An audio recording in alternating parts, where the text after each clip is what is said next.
Oh, okay, this is recording. Hey guys, welcome to week 75 here on the Real DVD Watchers on Wednesdays. It's me, Tom. So the movie I've chosen to review today is something that I really wanted to see for a long time, ever since I heard they were going to remake it, because it's a slasher film. It's one of the few slasher films I haven't seen, and I've heard nothing but really good things about it, so I couldn't get it where I used to work.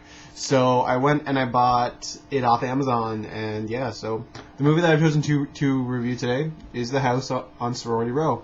This is the 25th anniversary edition. It just came out back in January. And the first thing I want to say, the transfer on this looks really nice. Yes, there are some grainy parts, but overall this is an absolute great transfer.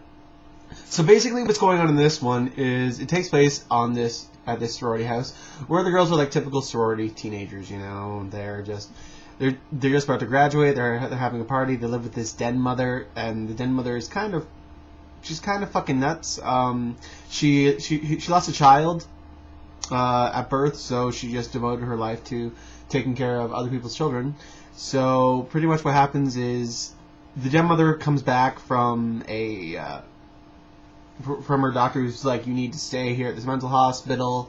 You know, you're deteriorating, you're getting worse. She's like, no, I have stuff to do at home. So she comes back, and the girl's like, hey, we're going to have a party, blah, blah, blah. We're going to drink, yeah, it's fun. And Mrs. Slater, the demo, was like, no, that's not going on. You need to leave. So the girls decide to pull a prank. The prank accidentally goes wrong when Mrs. Slater actually ends up dying. So the girls are freaking out because it's the night of their party. And so they decide to hide the body in the filthy pool next to the house. But the thing is, at the party, girls start dying one by one in really, really good ways. I mean, I was actually pretty impressed with some of the deaths in here. And so that's that. So let's talk about the overall feel of this movie. This overall feel of the movie has a great 80s campy slasher film to it. I'm just so happy that something like this was in. I mean, it's written and directed by Mark Roseman. Mark Roseman also does a commentary track on this too. I haven't listened to it yet. Hell, I just watched it yesterday.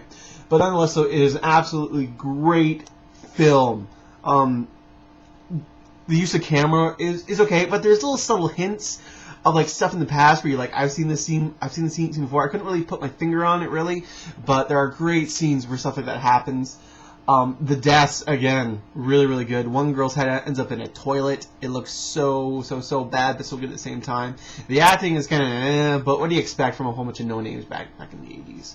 I recognized one girl and stuff. I couldn't really put where the hell she's from. She plays Diane. Sorry, my camera's on top my computer screen, so it's going all like that, yeah.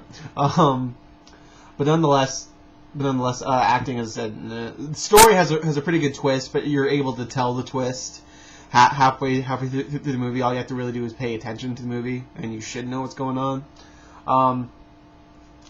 Not any really standout acting in this. The blood's kind of but again, it's minimalistic budget. I'm pretty sure all the budget went into getting this really shitty band to play, and also securing the location, because the location looks so nice. So yeah. There's nothing really else to talk about. The music's kind of bland. I mean, the band sucks horribly in that movie. Like, I'm just wondering, like, if they just decided, you know, we're just gonna get this shitty, crappy band who's gonna do all these crappy covers of crappy songs, and it's gonna be in our pretty good movie. I have not seen the remake of this, but I can see hints of it in the remake.